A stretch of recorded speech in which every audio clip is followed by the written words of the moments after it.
Welcome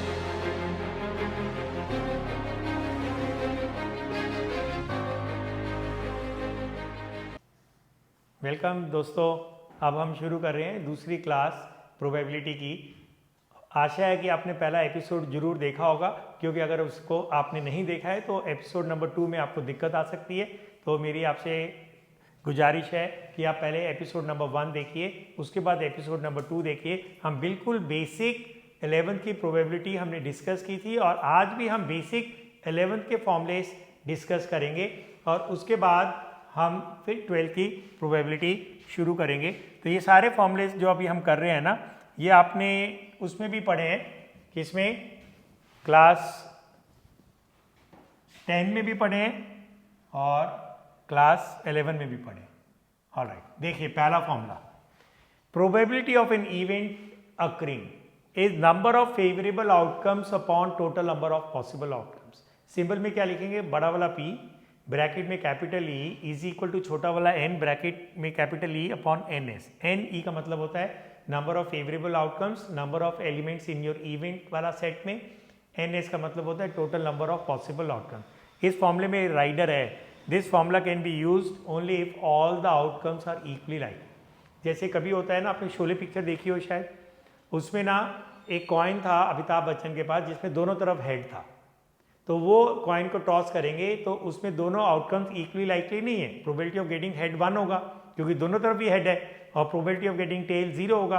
उसमें ये वाला फॉर्मूला नहीं लगेगा because all outcomes are not equally likely. आप मिनिमम प्रोबेबिलिटी होती है 0 और मैक्सिमम प्रोबेबिलिटी होती है 1। 1 को आप 100% भी बोल सकते हैं। अगर किसी इवेंट की प्रोबेबिलिटी 0 होती है वो इम्पॉसिबल इवेंट होता है, और किसी इवेंट की प्रोबेबिलिटी 1 होती है और किसी इवेंट की प्रोबेबिलिटी 0 होती है तो वो इम्पॉसिबल इवेंट है। किसी इवेंट की प्रोबेबिलिटी 1 होती है तो वो श्योर इवेंट है। जैसे एक शर्त लगाऊं मैं, एक्सपेरिमेंट है, let's roll a die, rolling a die, और मैंने शर्त लगाई the number will be less than 7, the number will be less than 7। ये तो श्योर इवेंट है क्योंकि डाई में होते ही 1 2 3 4 5 6 है, तो obviously my number will be less than 7, तो ये हो गई श्योर इवेंट। तो इसकी प्रोबेबिलिटी हो गई 1। एक बच्चे ने शर्त लगाई, sir the number will B 7, अब 7 तो कभी आ ही नहीं सकता ना, तो वो इम्पॉसिबल इवेंट है, उसकी प्रोबेबिलिटी हो गई 0। Odds in favour, odds against an event, ये आपके सिलेबस में नहीं है तो इनको जाने देते हैं। अब हम करते हैं फ्यू मोर फॉर्मूलेस, ये भी 11th के फॉर्मूलेस हैं लेकिन ये 12th में बहुत बारी यूज होंगे। तो चाहो तो मैं इसको स्क्रीन पे भी लिख सकता हूँ, लेकिन अभी देख लेते हैं। सबसे पहले फॉर्मूले को मैं बोलता हूँ फर्स्ट एवरग्रीन फॉर्मूला। पता है इसको मेरी आदत है, क्यों मैं बोलता हूँ, ये हर सिचुएशन में लग सकता है।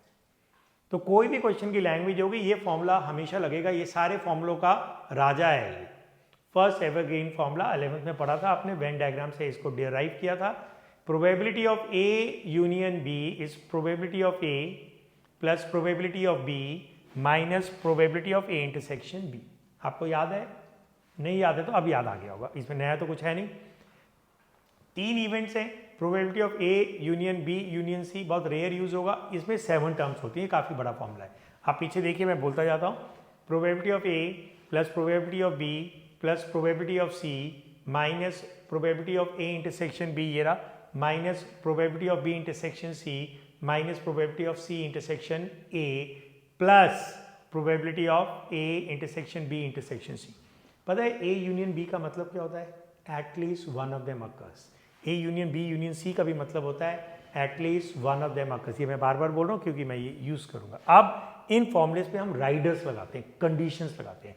अगर दो इवेंट्स म्यूचुअली एक्सक्लूसिव है तो ये फॉर्मूला मॉडिफाई हो जाएगा, क्योंकि अगर दो इवेंट्स म्यूचुअली एक्सक्लूसिव होती हैं तो पिछला एपिसोड अगर आप देख के आ रहे हैं तो आपको पता होगा A intersection B null set होता है और प्रोबेबिलिटी ऑफ नल सेट 0 होता है। तो देखिए आपका फॉर्मूला मॉडिफाई हो गया, probability of A union B हो गया probability of A plus probability of B minus probability of A intersection B, जिसकी जगह नल सेट आएगा, और प्रोबेबिलिटी ऑफ नल सेट 0 होता है तो probability of A union B हो गया P A plus P B. अब ऐसे ही अगर 3 इवेंट्स होंगी ना और वो म्यूचुअली एक्सक्लूसिव होंगी pair wise, probability of A union B union C होगा probability of A plus probability of B plus probability of C. ये बाकी चारों टर्म 0 हो जाएंगी क्योंकि इंटरसेक्शन सब में नल सेट होगा। सो अब मैं एक बहुत फेमस लाइन बोल रहा हूं, बड़े ध्यान से सुनिएगा और इसको लिखना पड़ेगा। If few events are mutually exclusive, union converts into plus. If few events are mutually exclusive, union converts into plus. तो ये लाइन आप याद रखेंगे, ठीक है. If events are mutually exclusive, union converts into plus. ये आपको ब्राइट दिख रहा है ना.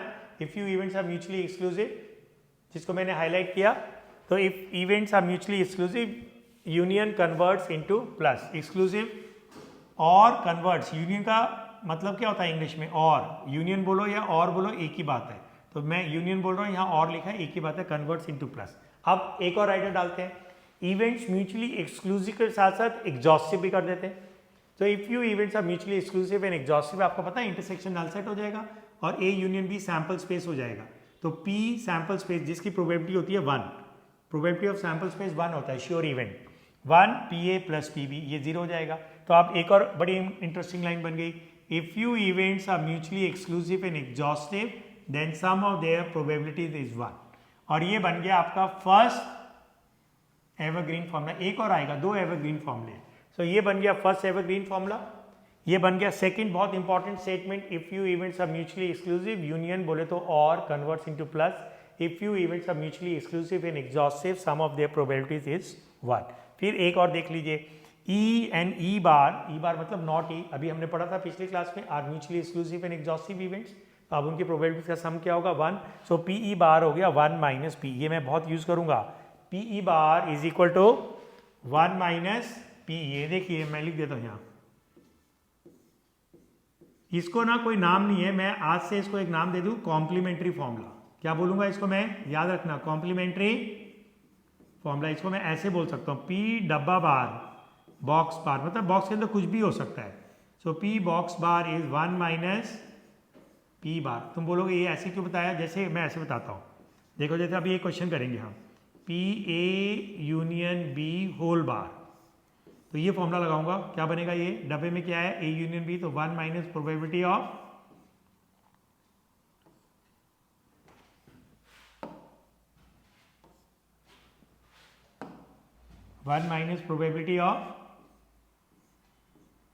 ए यूनियन बी. ऑलराइट, तो ये फॉर्मूला आप बहुत याद रखेंगे, it's very important. Probability of डब्बा bar is 1 minus probability of डब्बा. इसको मैं बोलूंगा कॉम्प्लीमेंट्री फॉर्मूला. ठीक है, तो इसको भी मैं हाईलाइट कर देता हूं. तो मेरे को तो ना स्क्रीन के पास खड़ा हूं ना, ऐसा लग रहा है कि ये बिल्कुल लाइट हो गया, लेकिन शायद रिकॉर्डिंग में ये पूरा ब्राइट आ रहा है.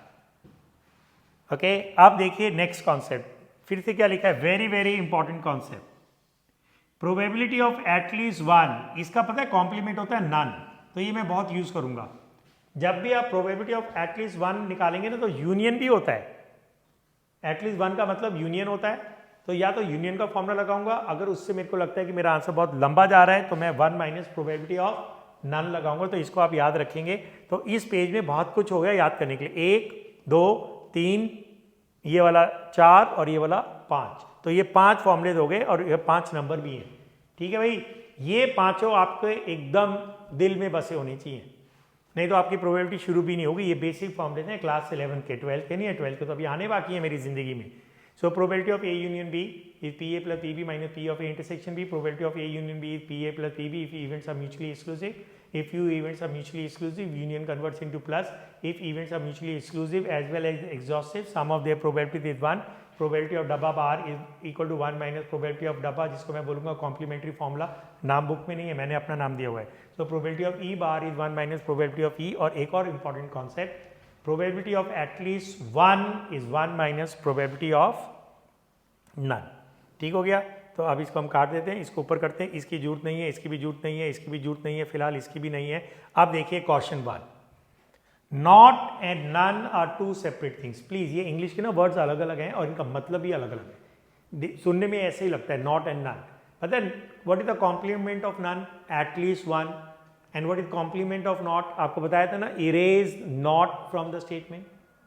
जैसे is the event it will rain today, तो नॉट ई मतलब कॉम्प्लीमेंट ऑफ ई क्या होगा? It will not rain today. तो नॉट एंड नन को कंफ्यूज मत करना. नॉट का कॉम्प्लीमेंट क्या होता है? नॉट वर्ड हटा दीजिए.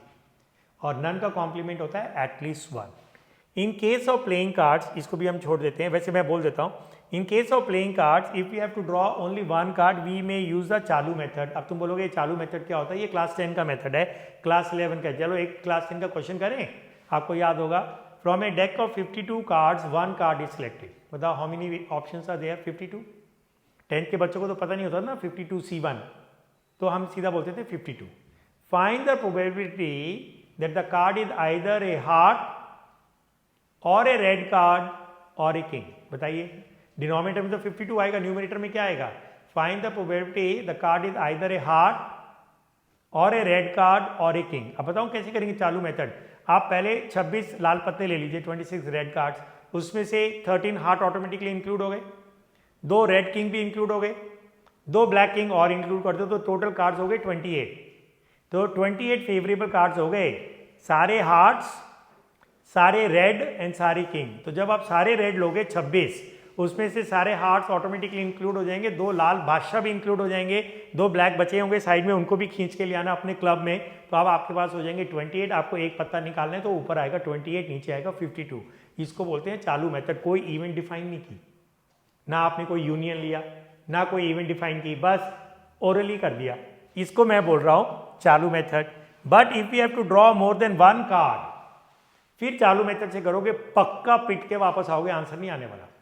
तो मैं आज क्लास में, अगली क्लास में वो क्वेश्चन कराऊंगा। 2 cards are drawn from a deck of 52 cards, find the probability either both are red और बोथ आर हार्ट्स।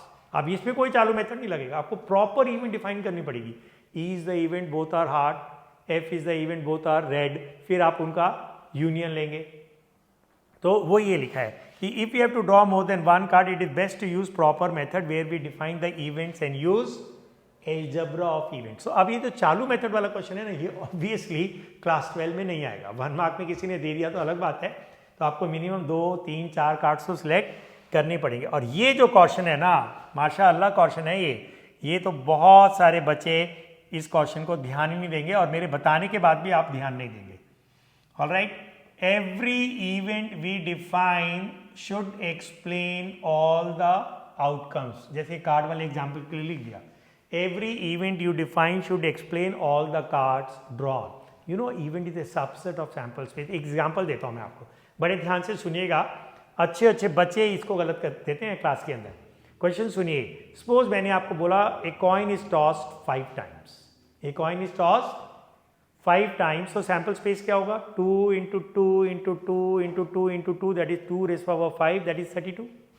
लिखेंगे नहीं हम H H H H H H C, 32 कौन लिखेगा? पेपर नहीं फिनिश करना है, तो हम सिर्फ लिखेंगे n ब्रैकेट में s is equal to 32, that is the total number of possible outcomes, क्योंकि आंसर में ये 32 मेरे फॉर्मूले के डिनोमिनेटर में जाएगा। अब क्वेश्चन सुनिए, find the probability of getting 2 heads. बस find the probability of getting 2 heads. आप इवेंट डिफाइन करेंगे, ई इज द इवेंट, मैं लिखता हूं यहाँ पे, ठीक है। Find the probability of getting 2 heads, आप इवेंट लिखेंगे ई इक्वल टू, ये देखो ये लिखने का तरीका होता है, छोटा ई लिखेंगे यहाँ पे, इवेंट, ठीक है, कोलन 2 हेड्स। मेरा क्वेश्चन था find the probability of getting 2 heads. तो क्या ये इवेंट ठीक है? बताओ। तो एक स्टूडेंट मेरे साथ बैठा हुआ है, मैं उससे पूछ लेता हूँ। अब क्वेश्चन मैं उसी से पूछ के देखता हूँ, ठीक है। सो आपने एक कॉइन को 5 बारी थ्रो किया, total number of sample space आ गए हैं 32, ठीक है। अब क्वेश्चन है find the probability of getting 2 heads. तो आपने इवेंट डिफाइन की, is the event of getting 2 heads. तो क्या ये इवेंट ठीक है या गलत है? सही लग रहा है। ओके, तो आप देखो ये स्टूडेंट ने मेरे को बोला सर ये सही लग रहा है, जबकि ये सही नहीं है। ये सही नहीं है क्योंकि अब ये तो देखो ना, 2 मिनट भी क्यों, 1 मिनट पहले मैंने आपको हाईलाइट किया, every event we define should explain all the cards, मतलब ऑल द आउटकम्स। अब आपके कितने आउटकम्स हैं? When you are throwing a coin 5 times, आपका सैंपल स्पेस का 1 लिख देता हूं। तो सैंपल स्पेस पे क्या होगा? जैसे 5 एच हो गए, एक ये बनेगा, एक और लिख देता हूं, H H H H T, ऐसे आपके 30 और आएंगे। तो अब इवेंट तो इसका सबसेट होता है ना, तो एवरी इवेंट के अंदर 5 लेटर्स आएंगे, So every event should define all the outcomes. So when I say is the event of getting two heads, से तो event की definition ही गलत हो गई. तो ये क्वेश्चन ही गलत नहीं है. ये क्वेश्चन में ऑथर ने जानबूझ के ना इनकम्प्लीट छोड़ दिया ये देखने के लिए कि बच्चा कितना होशियार है. पता अब इसमें दो बातें बनेंगी. या तो इसका मतलब है एटलीस्ट टू हेड्स, या इसका मतलब है एग्जैक्टली टू हेड्स. अब आप सोचो तुम्हें क्या लगता है, अगर मैं एज ए एग्जामिनर आपसे क्वेश्चन पूछता हूँ find the probability of getting two heads, तो ये तो वैसे ही गलत है.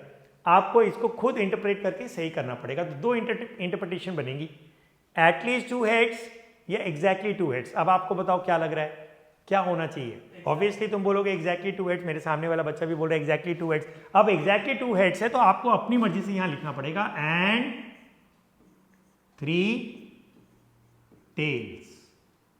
ओके, अब ये मेरे को इसको मिटाना पड़ेगा क्योंकि वही मैंने आपको बताया ना कि अभी मैं इसको लिखने में थोड़ा सा सीखना पड़ेगा. ये बनेगा is the event of getting two heads and 3 tails. तो ये देखिए बहुत इंपॉर्टेंट लाइन है ये, आप इसको हल्के में मत लीजिएगा. Every event we define should explain all the outcomes. So ये जब मैं बोलता हूँ ना is the event of getting two heads, ये अपने आप में ही गलत था क्योंकि ये पांचों थ्रोज के बारे में बोलेगी हर इवेंट. अगर मैं दूसरी भी बनाऊंगा ना तो वो भी पांचों आउटकम्स के बारे में बोलेगी. आप दो आउटकम के बारे में नहीं बोल के चुप रह सकते. So every event you define. तो व्हेन आई से find the probability of getting two heads, तो ये आपको अपनी तरफ से सोचना पड़ेगा कि ऑथर मुझसे मांग रहा है find the probability of getting 2 heads and 3 tails. ठीक है, अब वो करेंगे कैसे वो बात की बात है. ठीक है, अब हम चलते हैं थोड़ा सा ऊपर. लीप ईयर के बारे में मैं अब आपके साथ नहीं डिस्कस कर रहा हूँ. आप ये 10th और 11th दोनों में कर चुके हैं क्योंकि मैं फिर से फटाफट 12th में आना चाहता हूँ. अब एक नेक्स्ट टॉपिक आ रहा है, इसके बाद यहाँ पे फिनिश हो जाएगा. Independent events and dependent events. ये भी ना बहुत खतरनाक चीज़ है. इसको ना मैं थोड़ा नीचे कर देता हूँ. मैं उस स्टूडेंट से भी पूछना चाहूँगा कि वो क्या मेरे को बताएगा. अभी ना बहुत मज़ा आएगा इसके अंदर, तुम्हें बहुत ज़्यादा मज़ा आएगा. अभी मैं आपको दिखाता हूँ, इसको बड़ा कर देता हूँ. ठीक है, और मैं थोड़ा इधर खड़े हो जाता हूँ जिससे कि आपको दिखाई दे. लीप ईयर से मेरे को कोई लेना देना नहीं है. आप सुनो, अब नेक्स्ट टॉपिक है independent events and dependent events. जब भी मैंने आपको पहले भी बोला था, मैथमेटिक्स हो या कोई भी लैंग्वेज हो, कोई भी सब्जेक्ट हो, अगर मैं कोई चीज़ की डेफिनेशन के टाइटल ऐसा दूं कि उसको टाइटल से पता लग जाए कि अंदर क्या है, तो वो टाइटल सुंदर माना जाएगा.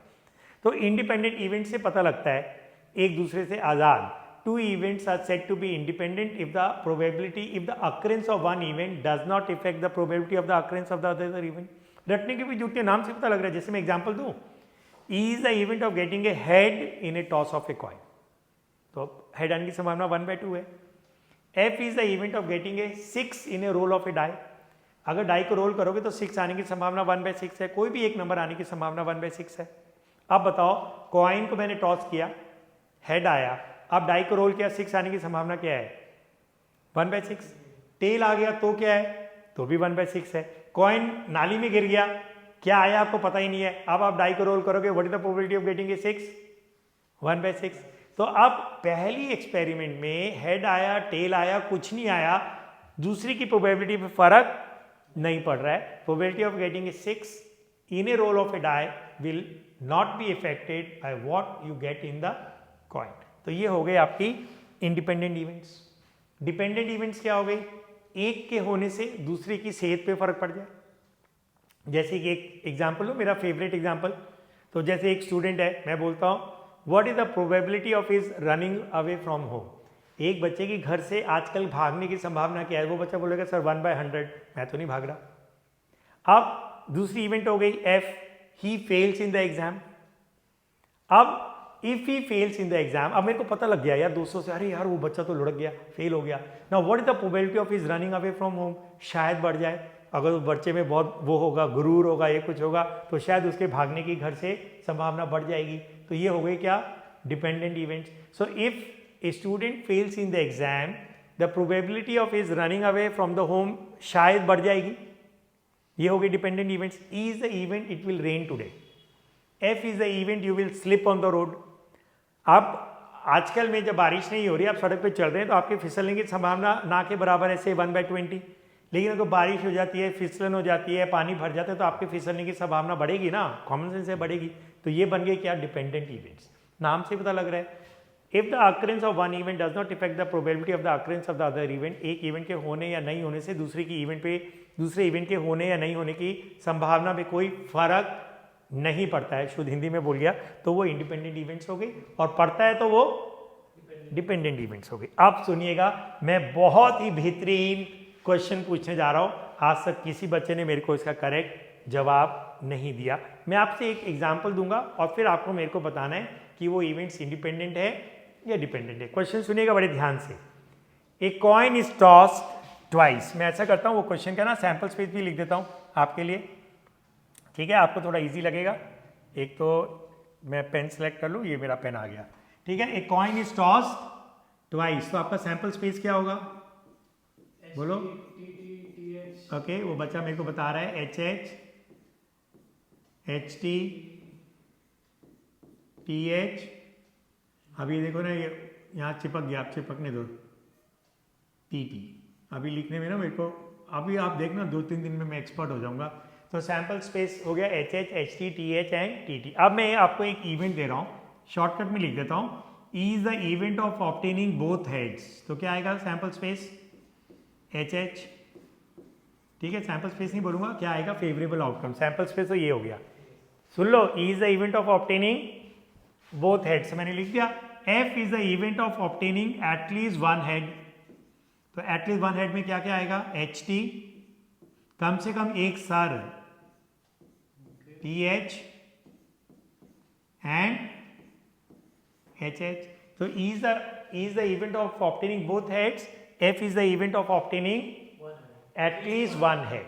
अब आप मेरा सवाल बहुत ध्यान से सुनिएगा, अपने दिल की धड़कनों को थाम लीजिए।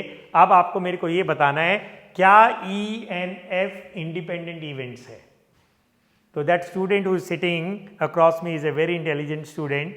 तो आप वो मेरे को बताएगा क्या E and F independent events हैं, और जब तक वो बच्चा मेरे को बता रहा है आप भी अपना जवाब सोच के रखिएगा, क्या E and F independent events हैं।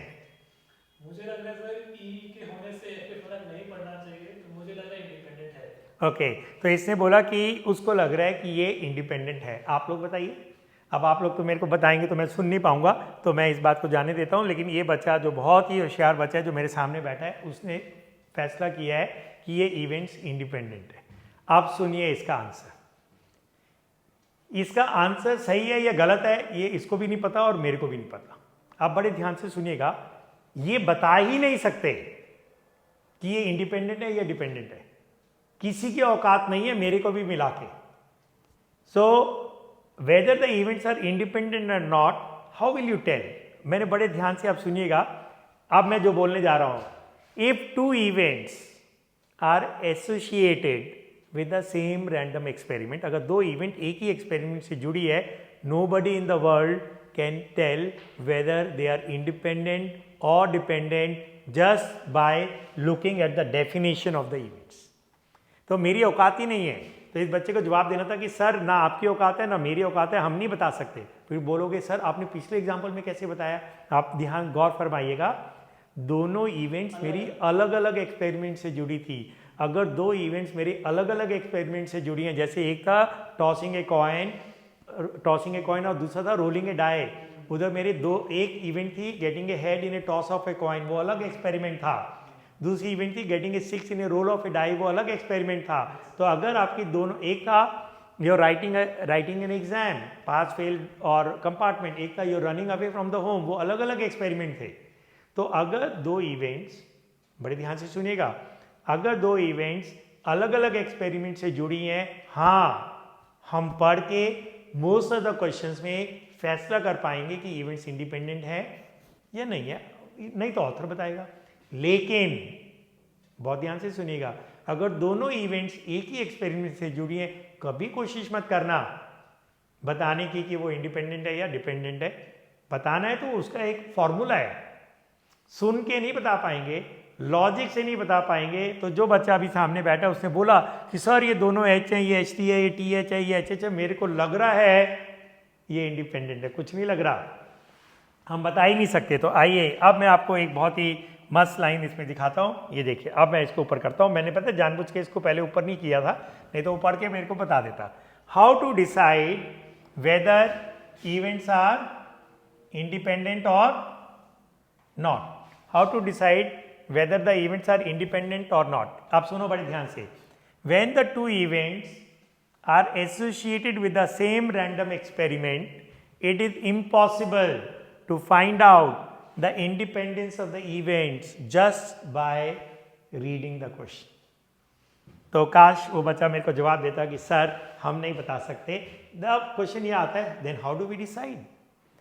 अब देखो कितना लॉजिकल आपकी थ्योरी है, हर पॉइंट को टच कर रहे हैं, इतनी डीप पॉइंट्स को जो नॉर्मली कोई टच नहीं करेगा, बुक्स में भी नहीं होगा। प्रिज्यूम करते हैं कि हाँ ये चलेगा। Then how do we decide? Two events E and F associated with the same random experiment are independent if they satisfy this formula. Probability of E intersection F is equal to probability of E into probability of F. अगर ये formula, ये बाद में हम बताएंगे इसका logic क्या है, ये आएगा अगले एपिसोड में।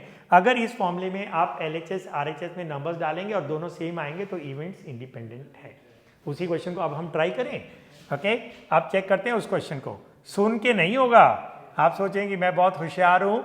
जो बच्चा ना या कोई टीचर ओरल देगा ना, वो भी आपको मन में करके और आपको आंसर दे देगा। आपको ऐसा लगेगा कि उसने ओरल आंसर दिया है। देखिए दोनों हेड की प्रोबेबिलिटी क्या थी, 1/4 होगी क्योंकि HH था ना, तो प्रोबेबिलिटी ऑफ ये होगा 1/4।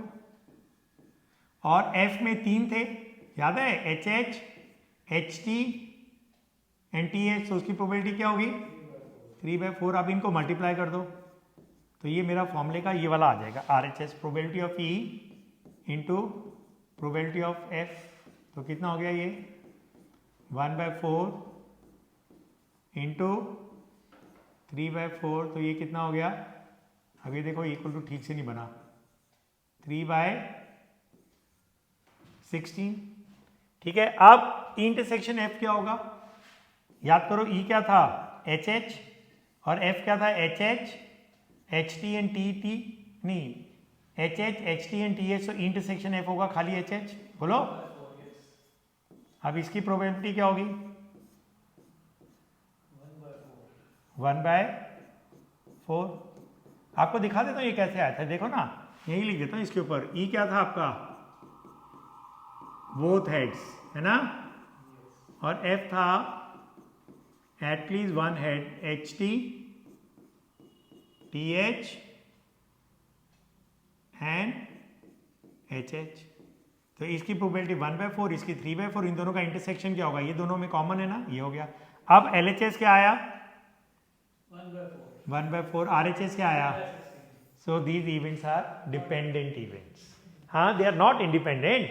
सो if they are not independent they are dependent. तीसरा ऑप्शन नहीं है, या तो आप आज़ाद हैं या आप आज़ाद नहीं है।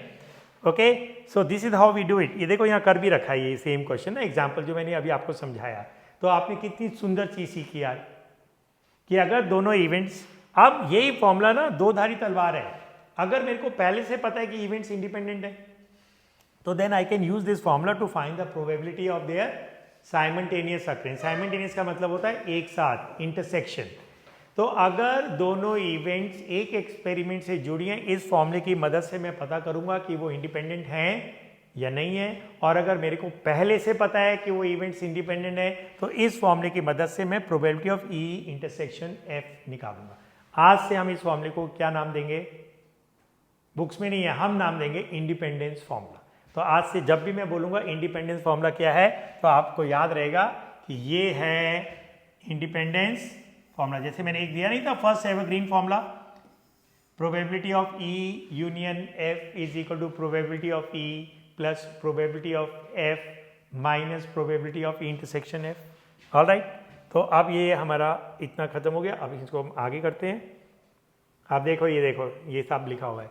If the events are associated with different experiment, it is very easy to know about the independence of the event just by reading the question. In such cases, we take for granted that the events are independent and use the formula to find the probability of their joint occurrence. अब देखो दो golden statement, जी मैं पहले भी बोल चुका हूँ। If events are mutually exclusive then और का मतलब यूनियन कन्वर्ट्स इनटू प्लस, ये हो चुका है, फिर से रीइटरेट कर रहा हूँ, फिर से हैमर कर रहा हूँ, आपको फिर से याद करा रहा हूँ। If events are independent then and मतलब इंटरसेक्शन कन्वर्ट्स इनटू मल्टीप्लिकेशन। तो ये दो बहुत फेमस स्टेटमेंट्स हो गए, ये पहले भी बोली थी, ये अभी अभी आई है, यहाँ यहीं से आई है ना ये री। So if events are mutually exclusive union converts into plus, if events are independent intersection converts into multiplication. अब ये थ्योरम है, इसको मैं असाइनमेंट में प्रूव करूंगा, ये बोर्ड एग्जाम में एक बार आ गया था, वैसे तो कभी आता नहीं है। अगर ई एंड एफ इंडिपेंडेंट है, इनका हर कॉम्बो इंडिपेंडेंट है, मतलब ई F bar, E bar F and E bar F bar both. तो अगर इसके प्रूफ्स करेंगे हम, क्योंकि वैसे तो मैं करता नहीं था, लेकिन एक बार बोर्ड में आ गया, 5-6 साल हो गए, उसके बाद दोबारा कभी नहीं आया। E and F are independent event, then E F bar is independent, E bar F is independent, E bar F bar are also independent. तो मैं इसको क्या बोलता हूँ, उनका हर कॉम्बो इंडिपेंडेंट होगा। अब डिपेंडेंट इवेंट्स, ये अभी मैं समझा चुका था। Two events are said to be dependent if the probability of occurrence of one event effects the probability of the occurrence of the other event. मेरा famous example, E is the event of a guy failing in the exam, F is the event of that guy running away from the home. अब ये ना कुछ useful tips हैं, बहुत सुंदर tips हैं ये, देखिए। जब भी बहुत ध्यान से सुनिएगा, फिर ये किसी बुक में नहीं मिलेगा आपको, मैं बता रहा हूँ, अगर मिलता है तो आप मेरे को ला के बताइए, ठीक है। क्वेश्चंस होंगे, लेकिन इस तरीके से उनको हैमर करना, आपको बताना। जब भी आप सिलेक्शन का क्वेश्चन करेंगे ना, आपको अपने आप से पूछना पड़ेगा कि सर क्या ये विद रिप्लेसमेंट है या विदाउट रिप्लेसमेंट है। अगर क्वेश्चन साइलेंट है तो आप मानना विदाउट रिप्लेसमेंट है, और अगर लिख के आएगा तो जो भी लिख के आएगा वो होगा, लेकिन अगर कुछ नहीं लिखा है तो वो विदाउट रिप्लेसमेंट है। अब with replacement and without replacement, अगर क्वेश्चन विद रिप्लेसमेंट है, कभी कॉम्बिनेशन फॉर्मूला यूज नहीं करना, याद रखिएगा। तो मेरा डायलॉग सुन लीजिए, अगर विद रिप्लेसमेंट है, कॉम्बिनेशन फॉर्मूला जहर है, मैं ऐसे ही बोलूंगा, कॉम्बिनेशन फॉर्मूला जहर है।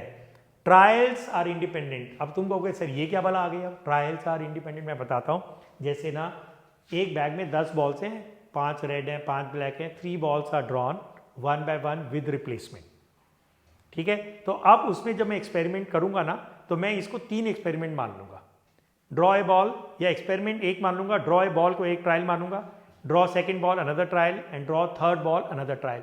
अब वो जो पहली बॉल निकालूंगा ना, निकाल के मैं वापस डाल दूंगा, क्योंकि विद रिप्लेसमेंट है। तो अब दूसरी बॉल पे क्या आएगा, दूसरी ड्रॉ में, उससे पहले की सेज से कोई फर्क ही नहीं पड़ेगा। अगर पहले की बॉल निकाल के मैं बाहर रख देता हूं तो फर्क पड़ जाएगा, लेकिन अगर मैं निकाल के देख के वापस डाल दे तो वही फ्रेश डब्बा बन गया ना जो पहले था। जैसे कि मैं आपको एग्जाम्पल से बताता हूं, तो आपको जल्दी समझ में आएगा। ऑलराइट, आजा भैया, इतना देर क्यों लगा रहा है ये देखिए। अब इसमें सपोज 2 रेड हैं, 3 ब्लैक हैं। अब इसमें से आपने एक बॉल निकाली, सपोज रेड आई, और अगर आप उसको वापस नहीं डालते तो अगले वाले बॉक्स में क्या बन जाएगा, 1 रेड एंड 3 ब्लैक। यहां से एक रेड निकाली हमने, सपोज, है ना। अब what is the probability of getting a red ball here, 2/5। 10th का क्वेश्चन है, what is the probability of getting a red ball here, 1/4। Change हो गई ना। लेकिन अगर यही रेड बॉल को हम वापस डाल दें देखने के बाद, तो यहां कितनी रेड हो जाएंगी, 2 रेड। तो अब क्या होगी प्रोबेबिलिटी ऑफ रेड, 2/5। तो अगर हम इस बॉल को निकाल के वापस डालेंगे तो यहां जो होगा उसका इससे कोई फर्क नहीं पड़ेगा। ये मतलब है ट्रायल्स आर इंडिपेंडेंट। तो जब भी विद रिप्लेसमेंट होगा ना, मेरे को अगर 3 बॉल निकालने, मैं एक साथ नहीं लूंगा, मैं 1 बॉल एट ए टाइम लूंगा, और drawing 1 ball then another ball then another ball will be called independent trials. Alright, we will always use multiplication rule. इन केसेस में हम कौन सा रूल यूज करेंगे, मल्टीप्लीकेशन रूल। अब तुम बोलोगे सर ये तो वर्ड आपने बोला ही नहीं, तो ये थोड़ी देर में मैं बोलने वाला हूं। जो इंडिपेंडेंस फॉर्मूला है उसको मैं मल्टीप्लीकेशन रूल भी बोलूंगा, ठीक है। That is intersection converts into multiplication. So we will use multiplication rule, that is independence formula. तो ये हमारा कॉइन वर्ड है, तो मेरी क्लास के जो बच्चे आएंगे हम ये सब आपस में यूज करेंगे। Order is always important. बड़े ध्यान से सुनिए प्लीज। जब भी आप independence formula that is multiplication rule use करेंगे तो आपको हर ऑर्डर लेना पड़ेगा। याद करो, पहले एपिसोड में पहले 5 मिनट में मैंने क्या बोला था, कॉइन एंड डाइस में जब हम total number of possible outcomes निकालते हैं, we use the multiplication rule. वो अलग रूल है, ये अलग है, वो फंडामेंटल प्रिंसिपल ऑफ काउंटिंग था, लेकिन शब्द वही थे। मल्टीप्लीकेशन रूल तो ऑर्डर हमारा इंपॉर्टेंट था। डाई में हमने 1 2 एंड 2 1 को अलग अलग माना था ना, तो यहाँ पे भी ऑर्डर हमेशा इंपॉर्टेंट होगा। अब सुन लो दोबारा से, बड़े ध्यान से सुनिए। विदाउट रिप्लेसमेंट, ऑल्दो सुनो, दो ही फॉर्मुले यूज करूंगा मैं, या तो मल्टीप्लीकेशन रूल या कॉम्बिनेशन फॉर्मूला। बड़े ध्यान से सुनो, या तो मल्टीप्लीकेशन रूल या तो कॉम्बिनेशन फॉर्मूला। मल्टीप्लीकेशन रूल ज़्यादा पावरफुल है, कॉम्बिनेशन फॉर्मूला थोड़ा कमजोर है। जैसे चले क्लास 10 में क्वाड्रेटिक इक्वेशन, क्वाड्रेटिक इक्वेशन को सॉल्व करने के दो मेथड्स है, using quadratic formula and splitting the middle term. Quadratic formula ज़्यादा पावरफुल था, वो हर क्वेश्चन में लगता था, स्प्लिटिंग कुछ में नहीं लगती थी, लेकिन ना स्प्लिटिंग कन्वीनियंट थी, तो हमारी फर्स्ट प्रेफरेंस होती थी स्प्लिटिंग करना। कामयाब नहीं होते तो हम फॉर्मूला लगाते थे। कुछ बच्चे तो हमेशा ही फॉर्मूला लगाने के लिए तैयार बैठते थे, कहते सर हमसे मिड टर्म स्प्लिटिंग होती ही नहीं है, हम फॉर्मूला ही लगाएंगे। इतने बड़े बड़े नंबर्स हो जाते थे, और खासकर अल्फाबेट्स वाले फॉर्मूला लगाओगे तो पागल हो जाओगे। अब सुनो ये, अगर विदाउट रिप्लेसमेंट है आप मल्टीप्लीकेशन रूल लगा सकते हैं, वो तो हमेशा ही लगा सकते हैं, लेकिन कॉम्बिनेशन फॉर्मूला ज़्यादा कन्वीनियंट है। तो मेरा एक स्लोगन है, अगर क्वेश्चन है विदाउट रिप्लेसमेंट तो मैं बोलता हूँ कॉम्बिनेशन फॉर्मूला जिंदाबाद, मैं हमेशा वो लगाऊंगा। आप और ऑथर्स की बुक में देखोगे वो मोस्टली मल्टीप्लिकेशन रूल लगाएंगे, मैं नहीं लगाऊंगा। तो अगर विद रिप्लेसमेंट है जो ऊपर वाला है, तो डायलॉग सुन लीजिए, मैं बार बार बोलूंगा कॉम्बिनेशन फॉर्मूला जहर है। और अगर विदाउट रिप्लेसमेंट है तो मैं डायलॉग बोलूंगा कॉम्बिनेशन फॉर्मूला जिंदाबाद। So I will use combination formula, although we can use multiplication rule but we shall prefer combination formula unless author asks for a specific order। अब ये भी एक राइडर आ गया, सुन लिए। 3 balls are drawn without replacement, 10 total balls हैं, तो मैं फट से लिखूंगा n ब्रैकेट में s, 3 balls from 10 balls will be 10c3।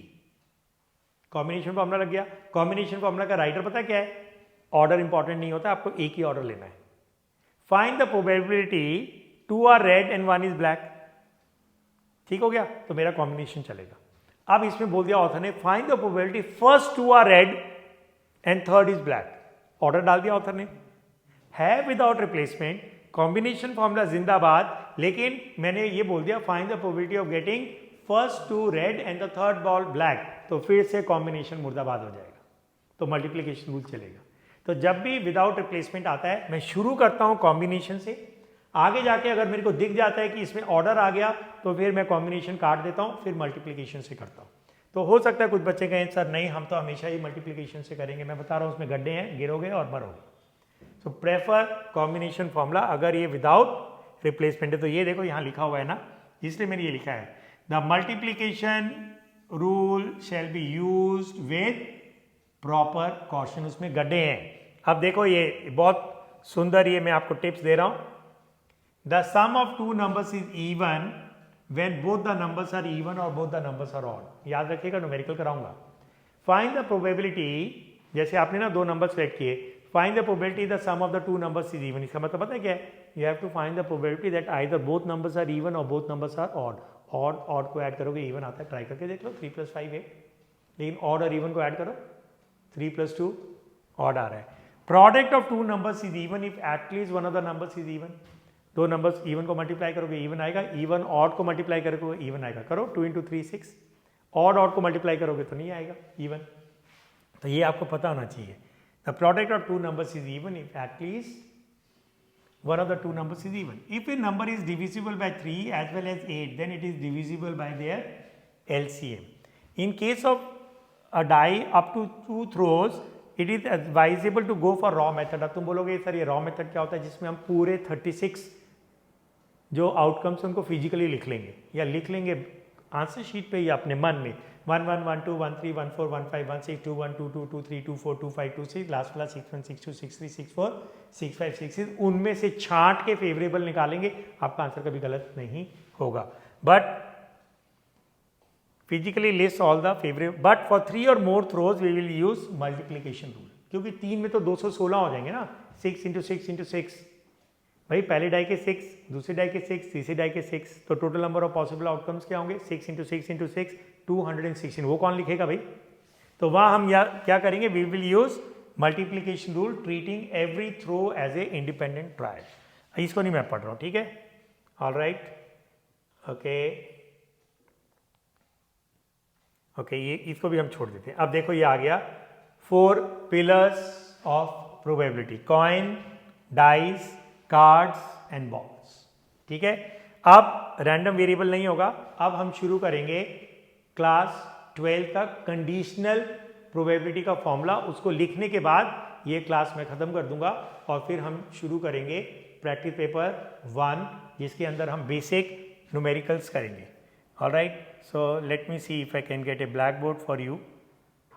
Okay, ऐसे किया, ये मेरा आ गया वाइट बोर्ड। अब इस वाइट बोर्ड में मैं करूँगा यहाँ से एक पेन सिलेक्ट और इसको करूँगा यहाँ से, हम इसको मिटा देते हैं। ओके यार, मेरा तो डस्टर ही अच्छा था। हम ओल्ड स्कूल ऑफ थॉट्स के लोग हैं, पुराने लोग ना। ये क्या खेल रहा हूँ मैं इसके अंदर ना। इस डस्टर को हम बड़ा भी कर सकते हैं शायद ना, एरिया ऐसे करके ये मिट गया। ऑलराइट, ओके, तो मेरे स्टूडेंट भी ज़्यादा स्मार्ट है मुझसे, वो भी मेरे को कुछ बताने की कोशिश कर रहा है। थोड़ा सा पेन को मोटा करता हूँ। आप देखिए, अब मैं ना आपको कंडीशनल प्रोबेबिलिटी का फॉर्मूला दे रहा हूँ। ओके, कंडीशनल प्रोबेबिलिटी होता क्या है पहले तो ये मैं बताता हूँ। ये 12th का चैप्टर है। अगर आप एनसीईआरटी की बुक खोलोगे ना तो फर्स्ट पेज पे जो इंट्रोडक्टरी पैराग्राफ है ना 7-8 लाइनों का, उसके बाद जो टाइटल है वो कंडीशनल प्रोबेबिलिटी का है। और इसके बाद ना मैं सारे फॉर्मूले एक बार आपके लिए फिर लिख दूंगा समरी बना के। अब इसमें ना स्ट्रेट लाइन खींचने का भी कमांड होती है, लेकिन अभी मेरे को पता ही नहीं है। आपको पता है ना, फर्स्ट डे है।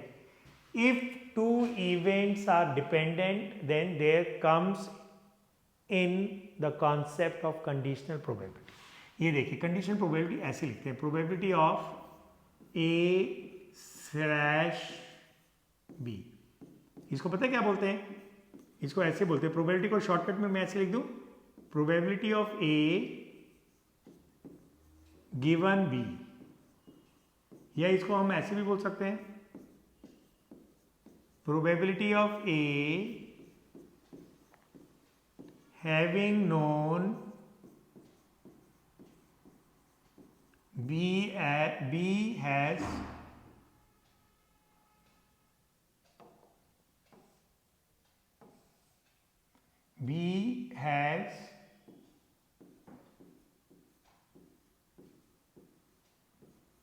occurred.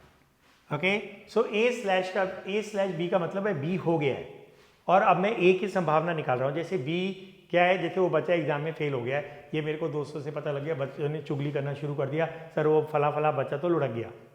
अब मैं प्रोबेबिलिटी निकाल रहा हूँ, क्या वो घर से भाग जाएगा? So probability of A slash B का पहले इंग्लिश में मतलब पता होना चाहिए। Probability of A having known B as occurred, इसका फॉर्मूले को हम डिराइव नहीं करेंगे, हम इसको फॉर्मूले को याद रखेंगे। Probability of A intersection B, ये न्यूमरेटर में आएगा, divided by probability of B. तो ये आपका पहला कक्षा 12वीं का 12th का फॉर्मूला है। प्रोबेबिलिटी ऑफ बी गिवन ए, अब इसको इंग्लिश में क्या बोलोगे? इसका मतलब है ए हो गया है and you are finding the probability of B. You are finding the probability of B having known A has occurred. ऊपर आएगा इनका इंटरसेक्शन, इंटरसेक्शन में अब बी पहले लिखो या ए पहले लिखो, फर्क नहीं पड़ता, तो ए पहले लिखने में सुंदर लग रहा है, और नीचे ये वाला आएगा प्रोबेबिलिटी ऑफ ए। तो इस फॉर्मूले को बोलते हैं कंडीशनल प्रोबेबिलिटी का फॉर्मूला। अब इस फॉर्मूले को आप क्रॉस मल्टीप्लाई कर दो। So probability of A intersection B क्या आया, करो पहला दूसरा वाला फ्रैक्शन करो पहले मल्टीप्लाई, ये वाला करो, क्या आएगा? Probability of A into probability of B given A. ठीक है जी, और इसको करो cross multiply. So what will be probability of A intersection B? अगर दूसरे को करते हो तो इसमें आ जाएगा पहले प्रोबेबिलिटी ऑफ बी इंटू ये लिखो probability of A having known B as occur. ये बना आपका सेकेंड एवर ग्रीन फॉर्मूला। पहला याद है, probability of A union B was probability of A plus probability of B minus probability of A intersection B। इस फॉर्मूले को हम बोलेंगे सेकेंड एवरग्रीन, बड़े ध्यान से सुनिएगा आप, सारे न्यूमेरिकल्स इसी पे होने वाले हैं। सेकेंड एवरग्रीन फॉर्मूला, ये हमेशा लगेगा, ठीक है। और इसका लॉजिक भी है रटने का। देखो ए एंड बी दोनों हो रहे हैं, सो इसको मैं पढ़ूं इंग्लिश में, probability of A and probability of B having known A has occurred. और अगर आप बी पहले लिखते हैं, probability of B into probability of A having known B has occurred, तो ये हो गया। अब इसके अंदर मैं आप बोलूँ आपको एक फेमस लाइन, बहुत फेमस लाइन बोल रहा हूं मैं, देखता हूं क्या मैं लाल रंग ले सकता हूं यहां से, इसको मारा क्लिप, इसको मारा रेड और इसको कर दिया बंद। ये देखिए आप बड़े ध्यान से, इंटरसेक्शन,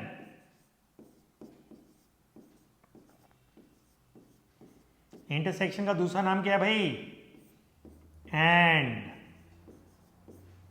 ऑलवेज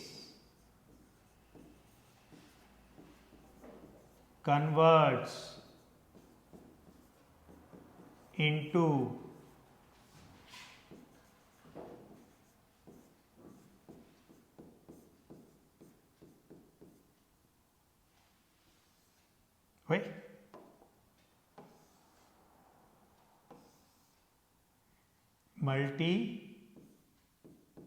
मल्टीप्लिकेशन। बड़े ध्यान से भैया, इसको कहीं खून से लिख लेना, intersection always converts into multiplication, तो इसी को मैं बोलूंगा मल्टीप्लिकेशन रूल। आज से इसको हम बोलेंगे multiplication rule, second evergreen formula. इसके अंदर से मैं निकालता हूं इंडिपेंडेंस फॉर्मूला।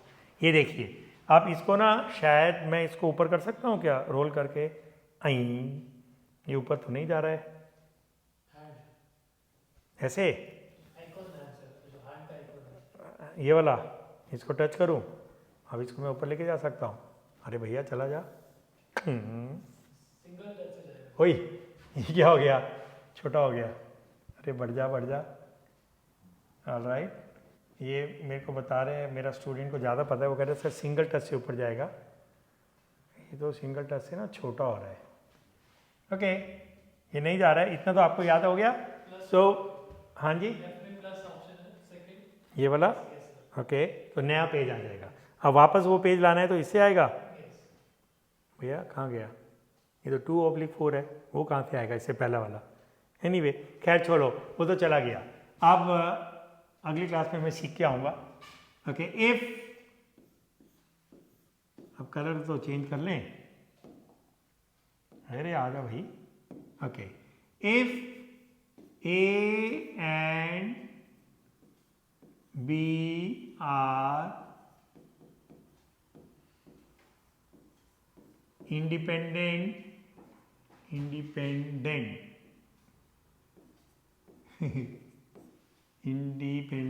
events, then मैंने इवेंट वर्ड नहीं लिखा, ठीक है। What do you think probability of A given B will be? Example बताऊं, A and B independent event है, एक एग्जाम्पल सुन लो। B is the event of getting a head in a toss of a coin, A is the event of getting a 6 in a roll of a die.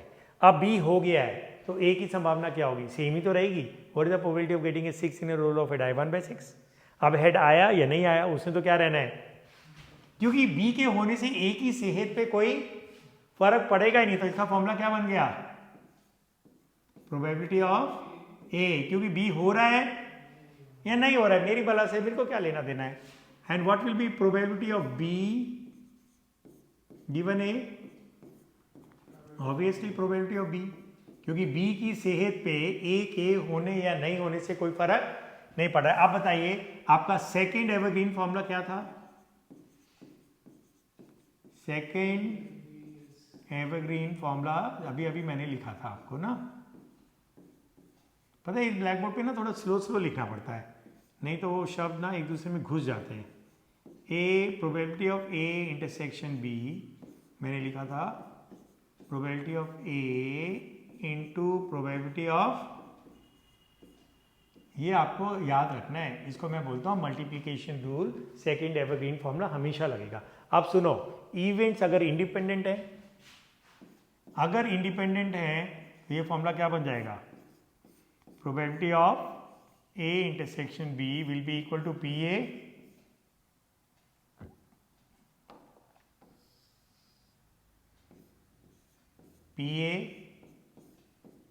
Into P B, क्योंकि ये इसके बराबर होता है। हो गया। इसी फॉर्मूले का तो नाम दिया था थोड़ी देर पहले, याद है आपको? इसी क्लास में तो किया था। इसी फॉर्मूले को हमने नाम क्या दिया था? Independence formula.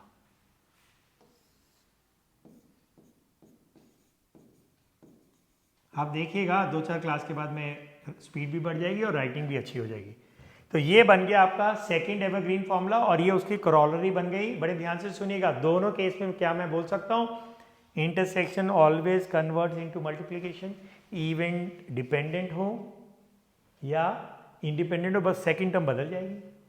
तो देखिए, इसलिए मैंने इसको क्या बोला? Second evergreen formula. अंग्रेजी में क्या बोलता हूँ? सुनो बड़े ध्यान से, intersection always converts into multiplication, event independent हो तो भी, डिपेंडेंट हो तो भी। तो ये आपका फॉर्मूला आ गया और यहाँ से आपके फिलहाल फॉर्मूले ख़त्म हो गए हैं। एक फॉर्मूला मैं और आपको दे देता हूँ और यहाँ से मैं ये लेता हूँ पेज नंबर 3। अभी तक पेज नंबर 1 कहाँ चला गया मेरे को मालूम नहीं। अब मैं देता हूँ प्रोबेबिलिटी ऑफ ओनली ई। ठीक है, इसका मतलब पता है क्या होता है? अगर दो इवेंट्स हैं तो इसका मतलब होता है probability of E intersection F bar. E occurs and F does not occur. When I से ना, जैसे दो बच्चे हैं, ई is the event of boy a passing, F is the event of a girl passing. If I say only boy passes, then we have to make sure girl fails. If I say boy passes, okay, वो लड़की पास हो रही है नहीं हो रही है मेरे को क्या मतलब है। लेकिन अगर मैंने बोल दिया नहीं सिर्फ लड़का पास हो रहा है, तो फिर मेरे को पूरी ध्यान से ये देखना पड़ेगा कि लड़की को फेल करना जरूरी है। तो E passes and F fails, E occurs and F does not occur। इसका फॉर्मूला ये होता है, सुन लो, रटना पड़ेगा आपको, लेकिन मैं डिराइव भी करा देता हूँ। Probability of E minus probability of E intersection F। आइए वेन डायग्राम से इसको करें। जब मेरे को शेप्स बनानी आ जाएंगी ना तो मैं शेप्स बना लूँगा। अभी तो मेरे को यहाँ से कहीं से शेप बनाने वाला आइकन दिख नहीं रहा है। ओके, तो कहीं ना कहीं से ये आएगा। अभी ना मैं फ्री हैंड ही बना लेता हूँ जैसे कि मेरे को पहले से आदत है।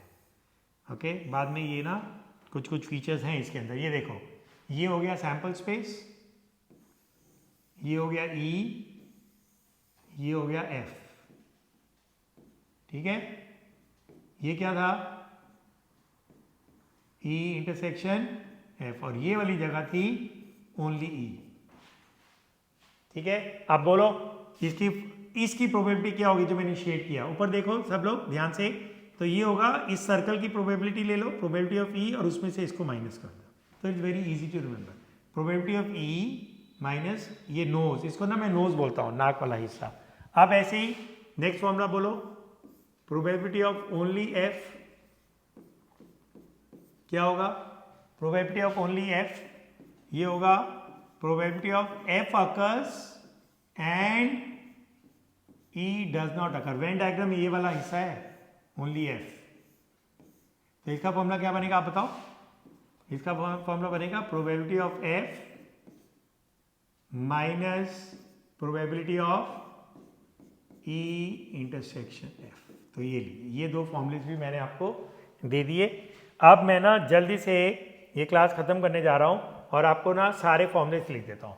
सबसे पहले तो मैं एवरग्रीन फॉर्मूला लिखता हूँ, first evergreen formula.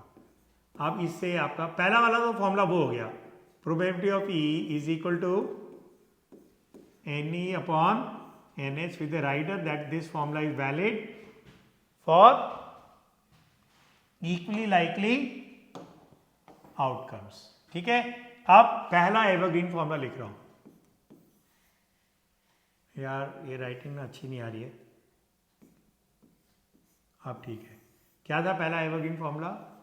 Probability of ए, 3 वाला नहीं लिखूंगा पर 2 ही वाला लिख रहा हूं। Probability of A plus probability of B minus probability of A intersection B. दूसरा फॉर्मूला मैं ना वो राइटर नहीं लिख रहा, सिर्फ फॉर्मूला लिख रहा हूँ। आप सिर्फ इसलिए आपको ये जो लिख रहा हूँ उसको आपको जो मैं बोल रहा हूँ उसे सिंक्रोनाइज करके समझना पड़ेगा। अगर इवेंट्स म्यूचुअली एक्सक्लूसिव हैं, सो probability of A union B क्या होगा? Probability of A plus probability of B. मैं लिख देता हूं, चलो। A and B are mutually exclusive event. पता है फेमस लाइन क्या थी? If events are mutually exclusive union converts into plus. तीसरा फॉर्मूला क्या था? Probability of A plus probability of B plus probability of C is 1। ये कब था? A B C are mutually exclusive and exhaustive events. तो मैंने English में क्या बोला था? If you events are mutually exclusive and exhaustive sum of their probabilities is 1। चौथा था जिसका हमने नाम दे दिया था complementary formula. Probability of E bar is equal to 1 minus probability of E, जिसको मैंने ऐसे रटवाया था आपको। प्रोबेबिलिटी ऑफ डब्बा bar is equal to 1 minus, इसको ना, इसका कोई नाम नहीं होता, मैं इसका नाम देने वाला हूं कॉम्प्लीमेंट्री फॉर्मूला। ठीक है, ये हो गए थे आपके 4 फॉर्मूलेस। इसके अलावा तो मेरे को कोई याद नहीं आ रहा है। फिर हमारा आ गया था second evergreen formula. Probability of A intersection B is equal to probability of A into probability of B, probability of B given A. या अगर आपको बी पहले लिखना है, क्वेश्चन की डिमांड है, तो आप बी पहले लिखिए। तो क्या बन जाएगा? ये प्रोबेबिलिटी ऑफ, अरे मिट जा, probability of B into probability of A having known B as occurred. इसी का करोलरी था अगर इवेंट्स इंडिपेंडेंट है उस फॉर्मूले को। ये वाला फॉर्मूला क्या है? सेकेंड एवरग्रीन फॉर्मूला, और ये फर्स्ट एवरग्रीन फॉर्मूला है। अब independence formula, if events are independent probability of A intersection B क्या होगा? Probability of A into probability of B. और 2 फॉर्मूले एक और रह गया, इसी में फिक्स कर देता हूं। Probability of A slash B, probability of A having known B as occurred, इसी से बन जाएगा, लेकिन हम उसको अलग से रट लेंगे। वो होगा probability of A intersection B divided by probability of B. तो ये आपके फॉर्मूलेज हो गए। बस बाकी आपकी थ्योरी होगी जो मैंने आपको समझाया था, कुछ सेलिएंट फीचर्स हो गए। जब मैं न्यूमेरिकल्स करूंगा बार बार उन बातों को बोलूंगा और मैं उनको साथ साथ ब्लैक बोर्ड पे लिखता भी जाऊंगा। इसके बाद बचा है एक लॉ ऑफ टोटल प्रोबेबिलिटी। जब हम लॉ ऑफ टोटल प्रोबेबिलिटी करेंगे उसके बाद बचेगा बेस थ्योरम। उसमें 70-80% प्रोबेबिलिटी फिनिश हो जाएगी। फिर random variable and it's probability distribution है। तो चैप्टर बहुत बड़ा है, तो अब फिलहाल हम अब और थ्योरी नहीं करेंगे। लॉ ऑफ टोटल प्रोबेबिलिटी को भी अब फिलहाल स्थगित रखेंगे। अब जो हमने अब ये सीखा है इसके ऊपर हम कम से कम 20 से ज़्यादा न्यूमेरिकल्स करेंगे, जिससे कि ये थ्योरी आपकी स्ट्रांग हो जाए। तो ये एपिसोड मैं यहाँ बंद करता हूँ। फिर से आपको बोलता हूँ, अगर आप प्रोबेबिलिटी सीरियसली मेरे साथ पढ़ रहे हैं तो आपको सारे एपिसोड्स देखने पड़ेंगे, ऑर्डर में देखने पड़ेंगे, थ्योरी कॉपी बनानी पड़ेगी, और हो सकता है आपको बार बार भी देखने पड़े। तो एपिसोड नंबर 1 11 की बहुत बेसिक थी। एपिसोड नंबर 2 जो अभी आप देख रहे हैं, जो खत्म होने वाला है, उसके अंदर हमने वो थ्योरी को कंटिन्यू करके सारे फॉर्मूलेस भी कर लिए, 12 के फॉर्मूलेस भी कर लिए। अब हम इस क्लास को फिनिश करते हैं और एपिसोड नंबर 3 में हम प्रैक्टिस पेपर 1 करेंगे। हैव ए नाइस डे, जल्दी ही मिलते हैं।